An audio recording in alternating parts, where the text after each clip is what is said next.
And now, it's time for The Dating Doctor. Prescribed by Dr. Carlos And Physicians Assistant Steve Estrada.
It's over.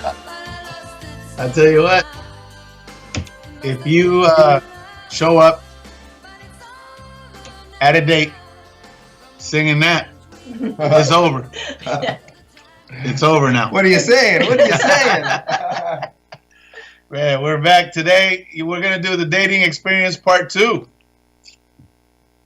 Going to get to hear about Steve's date. We didn't finish last week covering what happened, but more to learn. More to learn today. More. So welcome back to our show. We're delighted to be here with you on a beautiful California Sunday.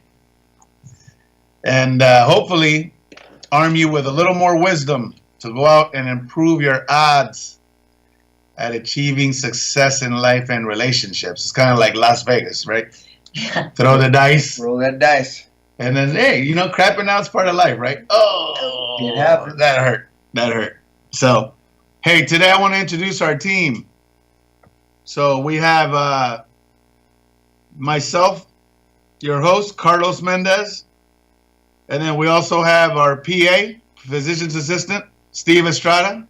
Good afternoon. And then we have the stunning and super wise, super smart Della. Ooh, hello. Well, Say hello. And in the studio is also Sarah Shabir. Say hello, Sarah, from a distance. Hi guys, hello Sarah Nation. Sarah Nation, I know you're out there. So this is S1-E7. Season 1. Woo. Episode 7. They haven't kicked us off the radio yet, Who'd have thought? We're optimistic here. But I know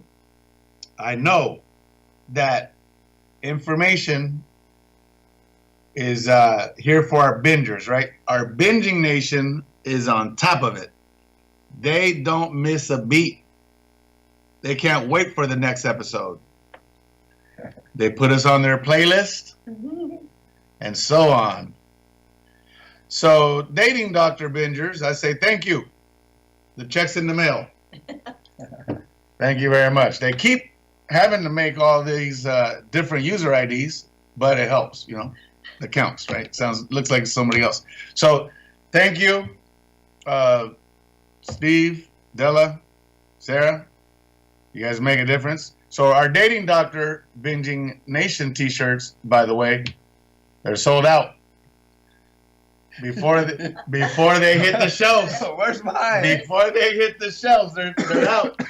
It's holiday time. Right? Well, Steve, from what I understand, Steve, our PA, bought all 12. And he now wears them to his dates. Oh, there you go. And interestingly enough, though, the t-shirts have the Dirty Dozen questionnaire printed on the back. Of course they do. Yeah, so if he forgets a question or two, he now has the date, read it right off the back of the t-shirt. Awesome. Oh, good job, boy. man. Thank you. Absolutely. Well, today I'll start the show with our weekly prescription. A little concept to build up your library of wisdom. And boy, is today's concept a gem. It's called the emotional bank account. This metaphor, the emotional bank account, was created by Stephen Covey, my lifelong mentor. And this piece, however, was very effectively put together by a guy by the name of M.J. Clark at Integrated Leadership Systems, Transformational Leadership Development. So let's dive into the piece. We all know how our regular bank account works. We make deposits, save up money, and when we need that money later, we withdraw it. An emotional bank account is an account of trust instead of money. It's an account based on how safe you feel with another person. Covey identifies 6 ways to make deposits. Number 1, understanding the individual. This means listening intently to what the other person is saying and empathizing with how they may feel. It's important to care for others and act with kindness toward them. Number 2, keeping commitments. How do you feel when someone arrives right on time? When you have a meeting, right? How about when people simply do what they say they'll do? How does that make you feel? You build up an emotional reserve by keeping your commitments. Number 3, clarifying expectations. We are not mind readers, and yet we consistently expect others to know what we expect of them, right? Communicating our expectations can help create a higher level of trust. When we ask for what we want and we get it, we can then trust a little more. And in today's world, I should say, agendas and intentions are a big part of people's motives. Hence, it is imperative for you to find out what those are and to clarify expectations without compromise at your earliest encounters. This, by the way, applies to all relationships, not just intimate type. Number 4, attending to the little things. Don't you find the little things tend to become the big things when they do not receive our attention? Doing the little things is how we honor and show respect for others. Small kindnesses, a smile, a little extra effort, a hug, doing something you don't have to. These are the things that build trust. Number 5, showing personal integrity. Integrity is the moral floor upon which trusting relationships are built. When we operate with sound moral character, it makes it so easy for others to trust us, right?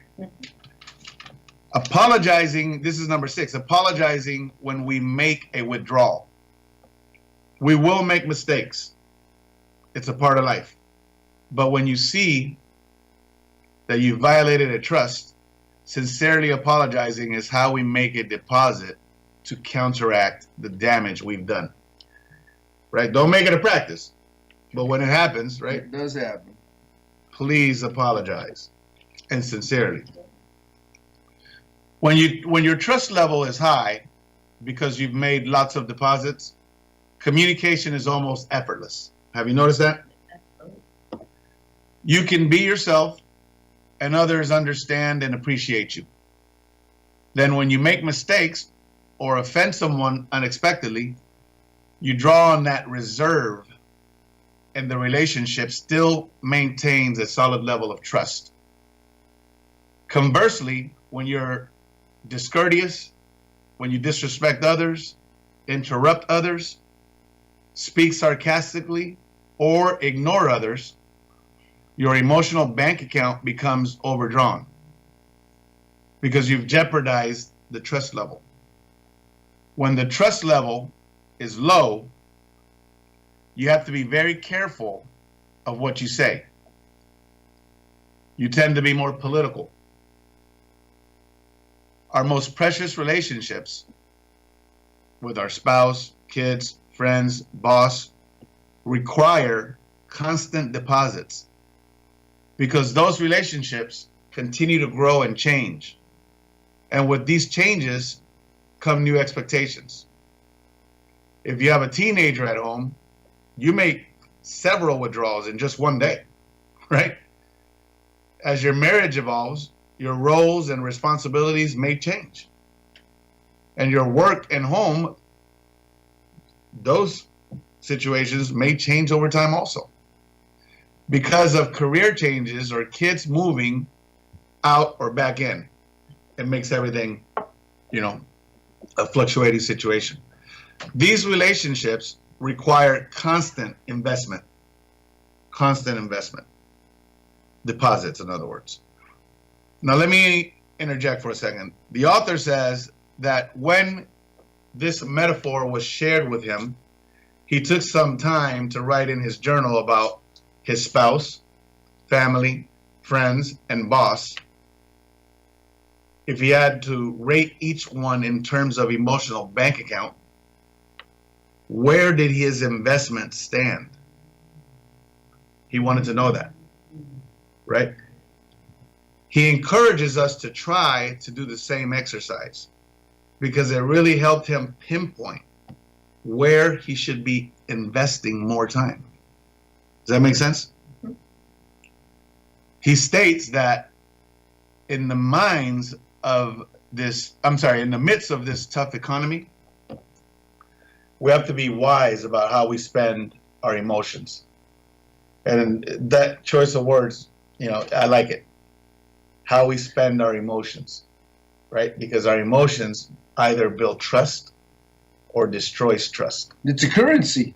It is. Emotions are a currency. Think about that. It's very deep, right? So that's the end of the document, and it's a great piece on the emotional bank account. Now, I say we all have emotional capital, correct? We all have a choice on how we spend it. Each relationship in our lives has a bank account of trust. That bank account is either healthy or sick, abundant or scarce, in the positive or overdrawn. You can create a solid relationship with the application of principles. To be kind, respectful, compassionate, industrious, humble, loving, and courageous. Or you can attempt to maintain an unhealthy, futile relationship by doing the opposite. Or tolerating someone who tends to be dishonorable, disrespectful, inconsiderate, lazy, proud, hateful, and a constant victim. I have said this before, but it's obvious. What lineup of qualities would serve your various relationship bank accounts well? It's a question, right? You can either do the principles or you can go the other way. And I think it's obvious how that bank account's going to look, right? Gonna need the principles to pull up that bank account. Make that bank account fat, right? So why would you say in a relationship riddled with the second list? The answer is don't. Now go out and do the right thing and make sure that you choose your relationships wisely. Okay? So as I mentioned at the top of the show, our PA, Physicians Assistant, Steve Estrada, is here today to finish off the second part of the date and how the Dirty Dozen, played out. Yes, I am. And before I get into that, I just want to remind you guys that you're listening to The Dating Doctor on KCAA 1050 AM, 102.3 and 106.5 FM in the Inland Empire. And today the show is being brought to you by meetingsinglesnow.com, where we bring you the best events to meet quality singles. All right, having said that, I need to go to one of these events apparently. But what we'll do is I want to speak to one thing before we get going with that. Okay. The emotional bank account. That was a lot of great information, Doctor, and I'm right on the same page with you. Mm-hmm. But I wanted to share something with you guys in terms of how I learned the value of this concept. I have 2 children, and I know that if I haven't made deposits into that emotional bank account, I don't have a good experience communicating with them. Mm-hmm. And so for me, it's been very simple to understand the value of those kindnesses, those times when you listen, those times when you help, because it does add up and it does literally create an emotional bank account. Yeah. And I struggle with that. And my kids know what I'm talking about because it goes both ways. Okay. And so I want to encourage everyone to understand that this emotional bank account applies in every relationship you're going to have in your life. It's true. Personal, at work, your friends, intimacy, the whole 9 yards. So if you didn't quite understand what Dr. Carlos was sharing in that first segment, when you get a chance, play back that segment because it's loaded with real golden nuggets. Absolutely. Golden nuggets. Can you give me a closing comment right before we take our first breaker? Absolutely. I most appreciated these 6 bank account boosting ideas. Like But one that. of the ones that I personally struggle with is clarifying my expectations. Mm-hmm. Amazingly, we are not mind readers of one another. Yeah. And yet Wow. we are constantly disappointed when people can't read our minds. Mm. So I found that the most valuable of these 6, but all of them are stellar. I really appreciate this, and I'm looking forward to playing this back for myself. Well, good. Get There more you out of go. it. Man, Just Job. bank Another account. binger. I gotta tell you, Binger right she- here. In this the is studio. why we ask Della back. Because she's right on the page. And we did need one more listener. She's like our best patient, you know? So, well, I'll tell you. All right, we're going to take this first break, and then we'll come back, and Steve's going to take us off into that dating experience that he That had. Dirty Dozen wrap up. Can't wait to hear about it. Mm-hmm. Talk to you on the other side.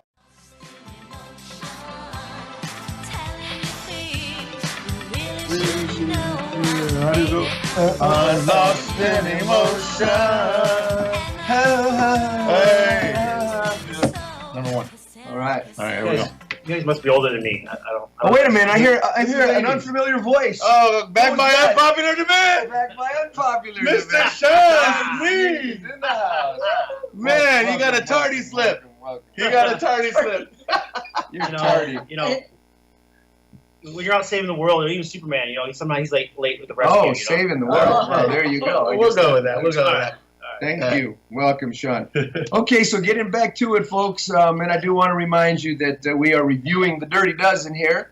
And if you recall from last week's show, I talked about the first 7 questions.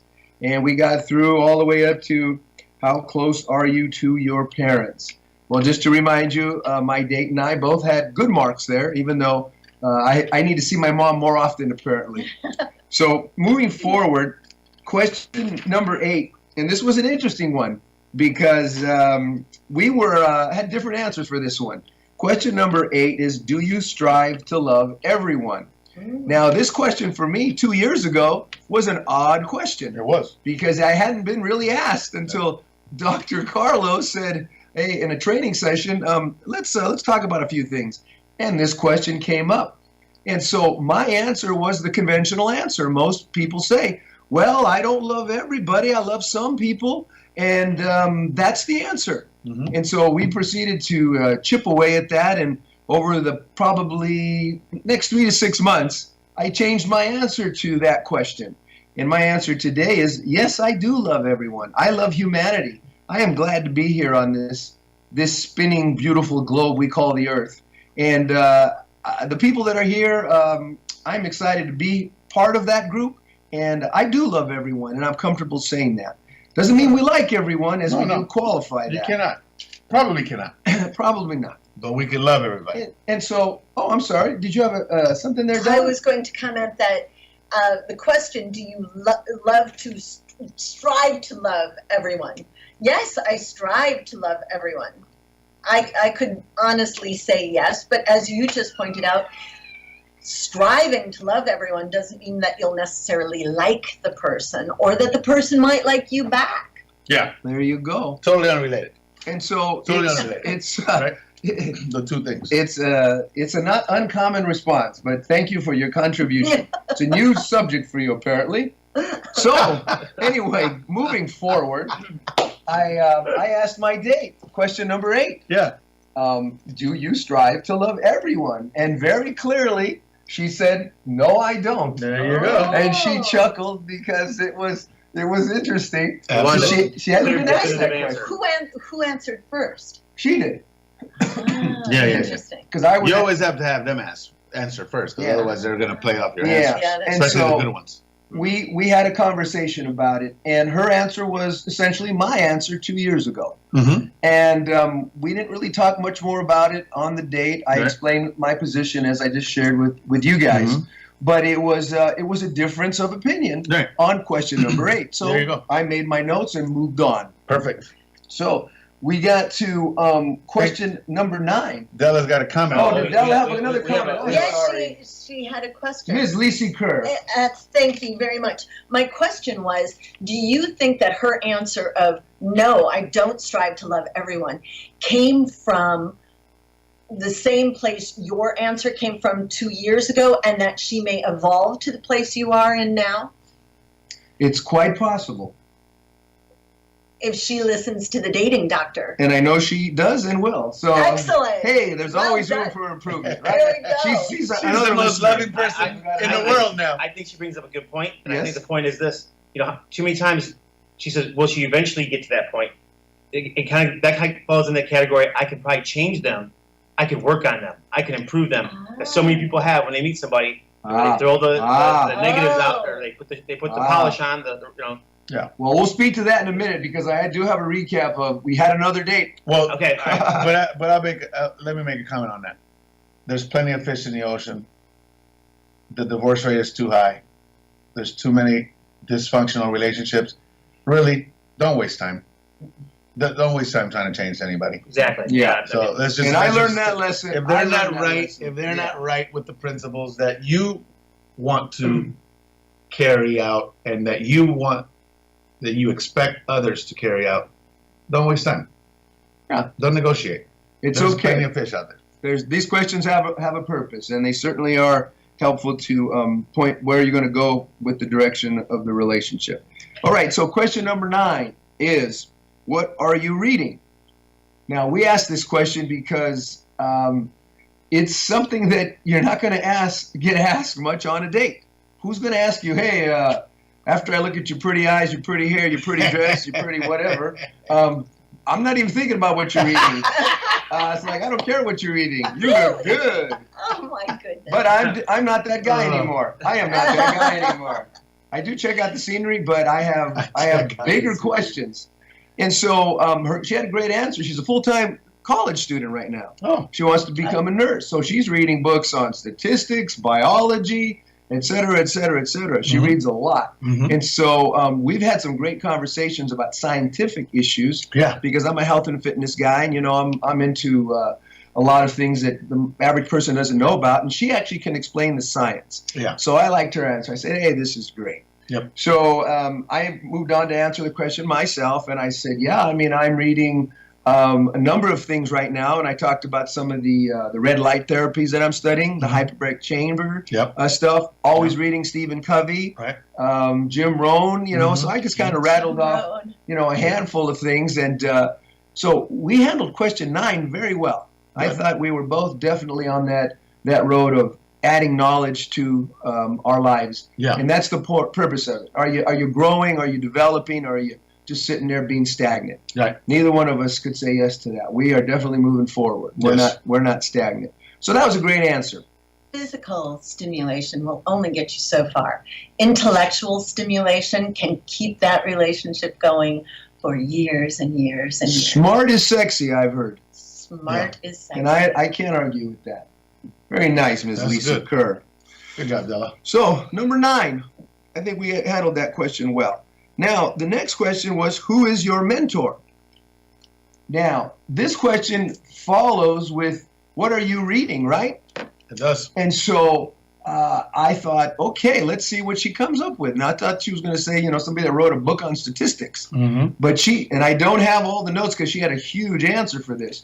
She has different mentors for different aspects of our life. Mm-hmm. And she literally rattled off a handful. Yeah. And so I was like, she sees the value of seeking out someone who is more knowledgeable, more experienced, has put time and effort into a particular subject. Mm-hmm. And she sees the value of learning from that. Sure. So I was impressed with that answer. Yeah. I felt, this is a good answer. Yeah. And so in that situation, I shared with her who my mentors were. Mm-hmm. And I started with my grandparents, my father, Mm-hmm.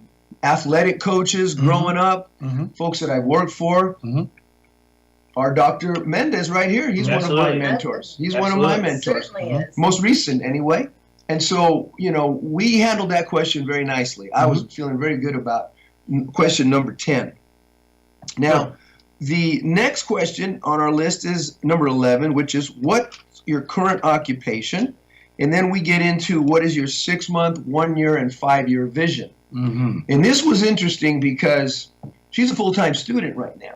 Mm. So she wants to be a nurse. She wants to work with babies, infants. Oh, The NICU, neonatals. neonatal critical unit or something. Intensive critical unit. Intensive critical unit, and or she wants to do something else with children and in a nursing capacity. So I thought, well, that's a great goal. Now she's a few years away from getting her degree in nursing, Okay. and this kind of led us into a further discussion, which I'll share with you in a minute.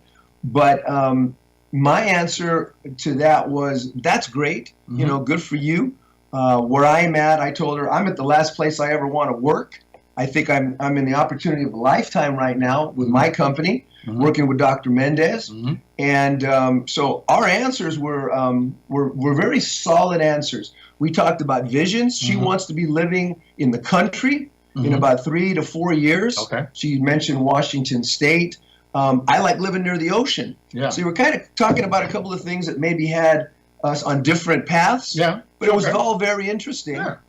I said that I'm working for a company that, we used to say we want to be $100 million company, Mhm. but now we're saying we want to be $1 billion company. So I'm not going anywhere. Yeah. My visions right now are to, my joke about living near the ocean in a mobile home.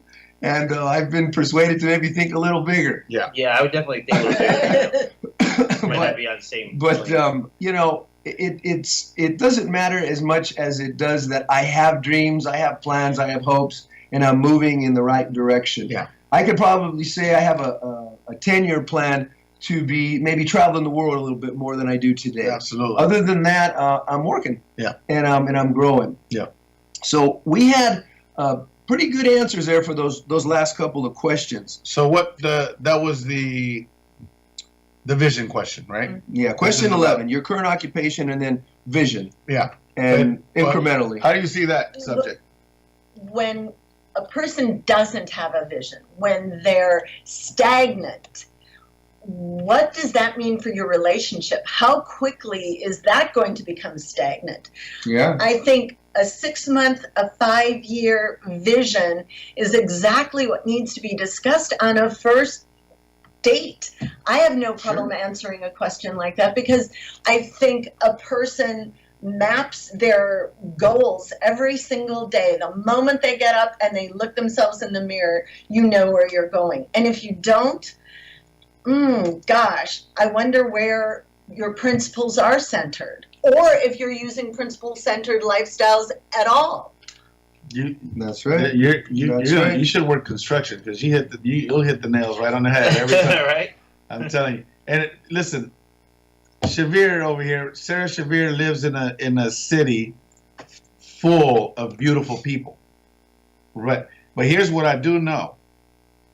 Sarah studies the art of financial well-being and teaches it.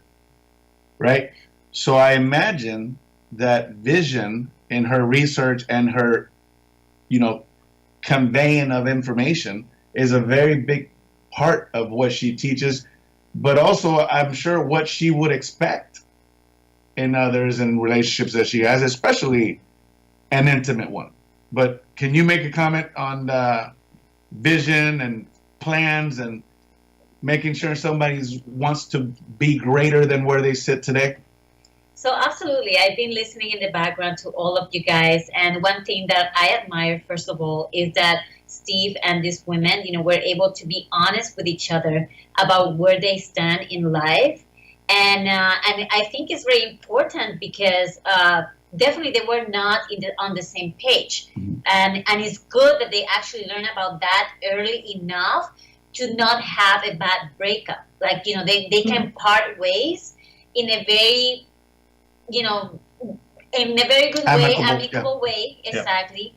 Because like Steve has bigger goals, and she has her goals, and we have to respect them, right? She wants to live in the country, Steve wants to live in the at the beach, and I think that's very important. I have seen how difficult it is, how in relationships when they actually have to break up for circumstances like that. Like I have girlfriends that I know that they have broken up because of that, because their partner wanted to live somewhere else, and they wanted to, and they personally wants to, and it's very difficult. So it's kind of like admirable that they actually were able to talk about that out front. Yeah, I agree with that. Thank you for the commentary there. Della, you want to add to that? I have a question for you. So if you were on a first date or a second date and someone was talking about that finance was not something they had a immediate or future goal for, financial success or stability wasn't really something that mattered to them, where would that person fall on your spectrum?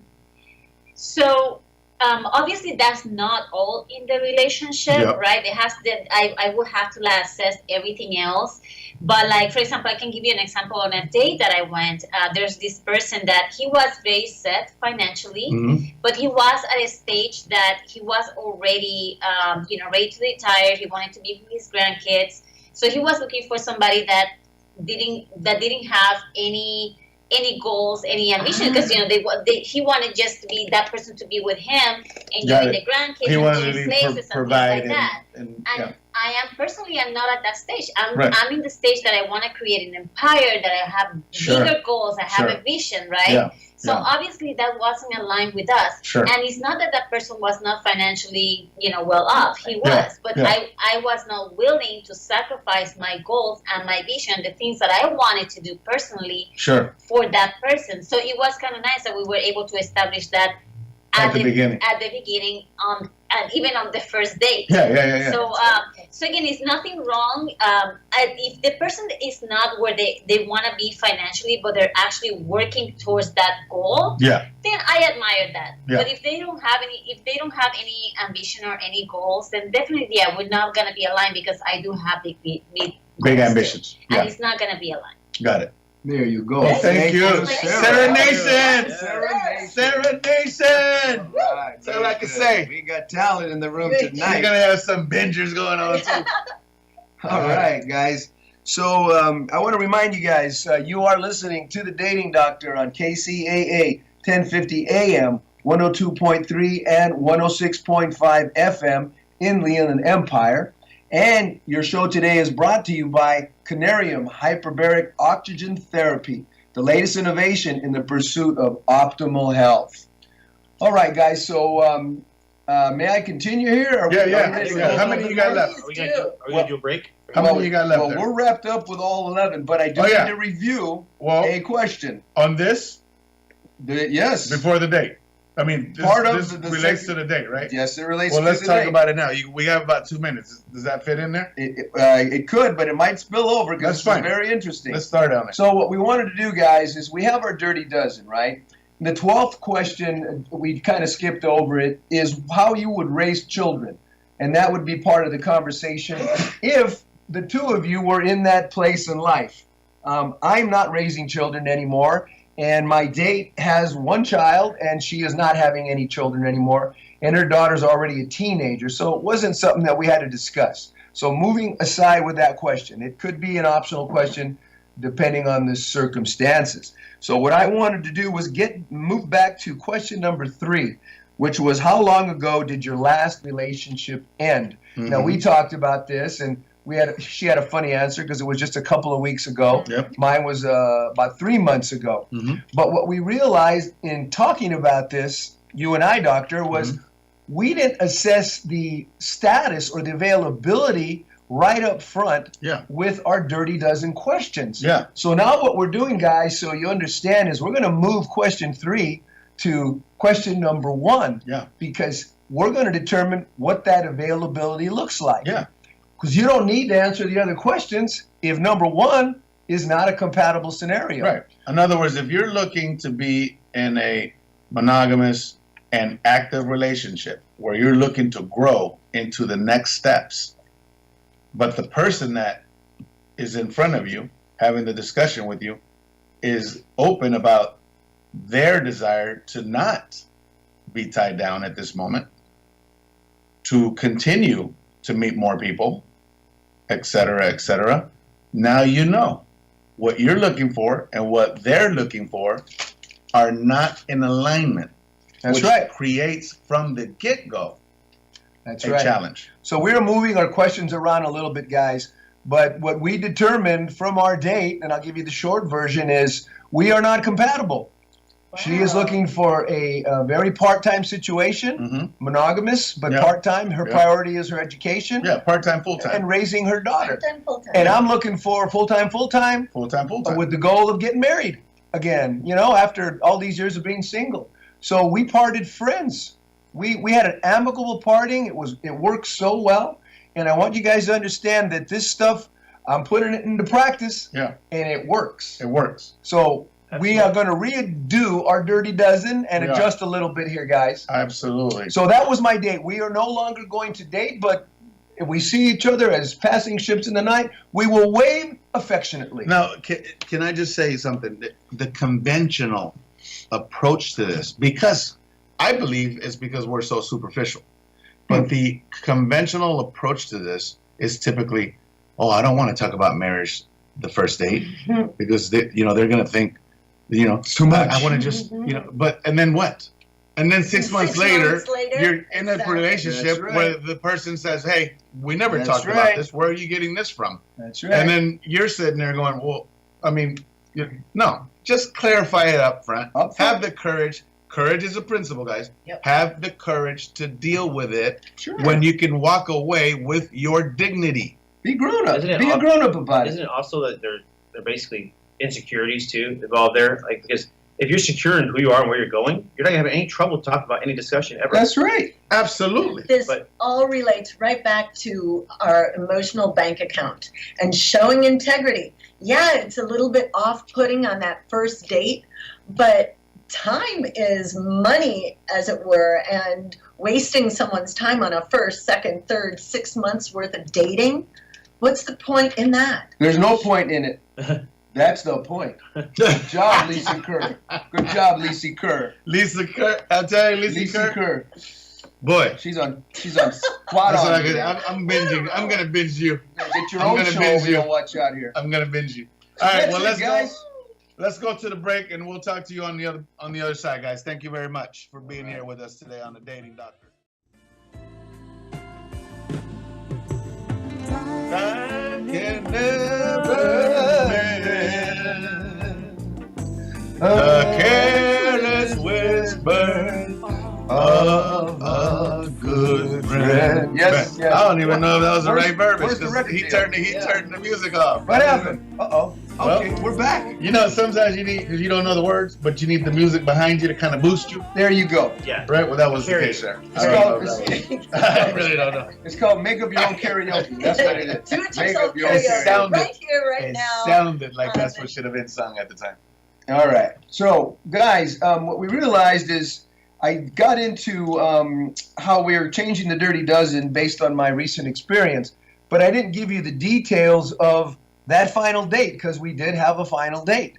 And I want to share that with you because I think that's important since everybody in the room is telling me, hey, tell us about that date. Yeah, tell us about about I'd like to that. know. I will. Excuse me. We want the dirty. So what happened is we ended up to have dinner in Okay. the middle of the week. Okay. She has her daughter shared custody with her ex, and Thursday evenings was literally her only open night during the week. Oh, wow. So I said, well, we're going to take advantage of that.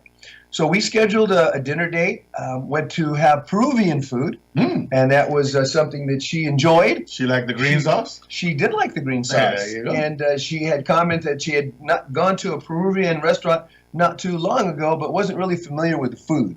So we talked about that being a nice idea. So we ended up meeting at the restaurant.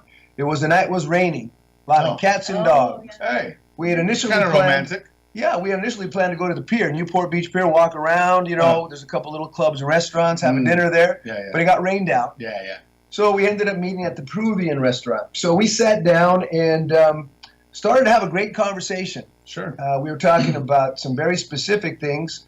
She got into her marriage and really broke it down because she's going through a custody situation with her ex Mhm. and her daughter, and she was having a tough time with it. And he was being a little bit of a difficult guy, so she really opened up there, and I learned a lot of important things, good qualities that I got from her side of the story. The judge kind of took care of everything, and the decision was favorable to her, so that was good. And then she also shared with me some health issues, so we were really getting into some nice, serious conversation. Mm-hmm. But the whole time we're having dinner, I am realizing I need to bring up the availability question. Mm. Because we had touched on it just a little bit in the 2 dates prior. We had Yeah. 2 official dates prior. Yeah. The middle date, we did a little karaoke, by the way. Yeah. You I was there. you were I there, was- by the way. I like the lady. She was cool, and She- yeah. She's very good. Very So- cool person. Yeah, so we had the second date, and I knew that I needed to bring it up because Yeah. I knew I think we are on different Well, paths, plus- but I wasn't sure.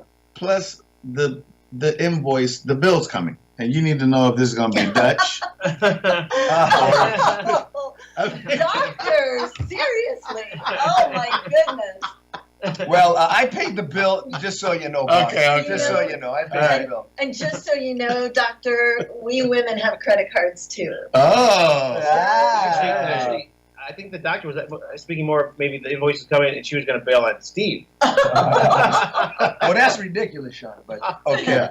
Anyway, so we were having dinner. The meal was great. Had great conversation. Meal wrapped up, and I realized I had to get into the availability question. So what I did, I very smoothly, Ooh. I said, one of our questions I think needs to be a little bit updated on our Dirty Dozen. And she says, oh, really? I said, Wow. yeah. And so I said, yeah, question number 3.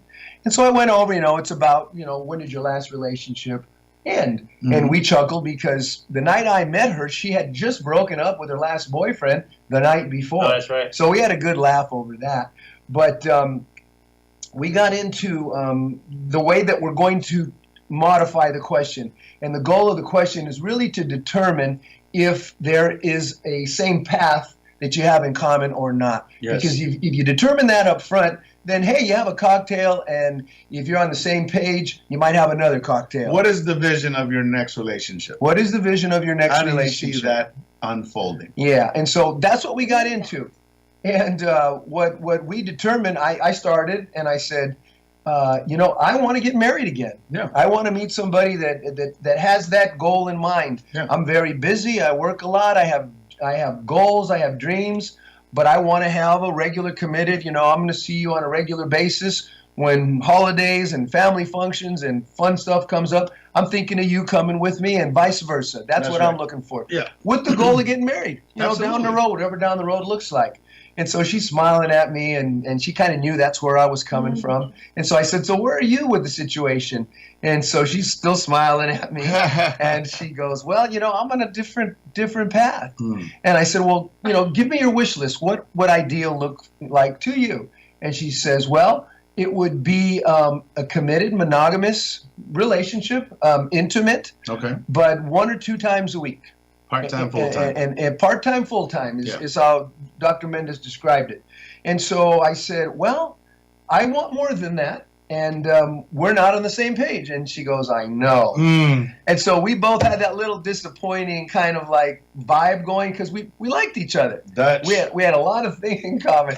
Now, I paid the bill, doctor. I paid the bill. Okay, he paid the bill. I'm really surprised. She should have gone Dutch.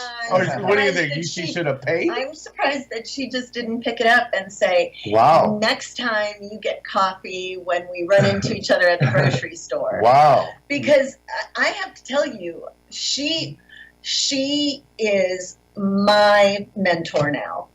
I really am inspired by this. I can introduce you. Della wants to go around breaking hearts and paying for dinners. Yes. I love it. No, this is integrity at its finest. Lay it on me. On my part? Is that what you're talking about? No, on her. On both of you. But her for having the courage. For having the courage You spoke to lay first, it out though. Exactly. on the line. She laid it on the line. Yes. Well, you know what? We say it's courageous and all that. I got to tell you guys, it should be the norm. Yeah. This shouldn't be anything special. This should be the norm. The word "should" on this earth. On this earth? Should. What does should really mean? Really? Should on this earth doesn't cut it. No. Because what the word "should" means by definition, should that it isn't happening. Well, I don't know. Pick another word, but that should be. It must be. It must. This must be. Must be the norm. The norm. I like that. Okay, it must be the norm because why would you want to waste each other's time? That's right. So we had the parting, conversation, and we talked about, gee, you want to do this, want to do that, and hey, we'll probably cross paths somewhere. We live in the same neighborhoods. So that's how it went. And I walked her to her car, gave her a little peck, and that was it. Yeah. And she drove off in good spirits, and so did I.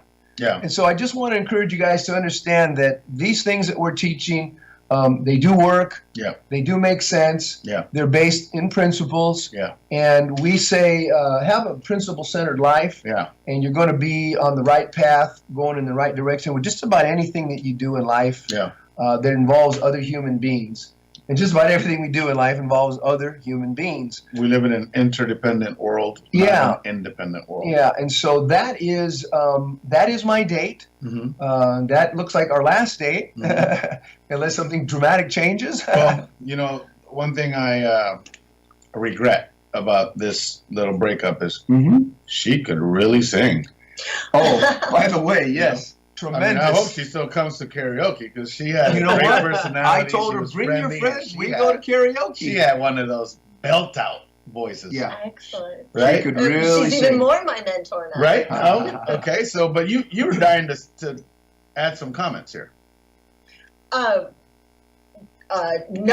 Actually, I didn't. I'm so tell me why she's your mentor. wrapped up in all Why of does she this. want to be your mentor? Because, well, first of all, I find this whole concept of the two of you coming to that very valuable point remarkable. Yeah. Truly remarkable. I'm single. I'm out there. I'm not making myself available. And therefore, I find this rather exciting, and I'm looking forward to someday using the Dirty Dozen myself because I find this really quite intriguing. But I have to say, sitting across from Steve like this, I would find it difficult not to suggest some other alternative to either my short-term, if I was her, my short-term relationship, my part-time, full-time, and your full-time.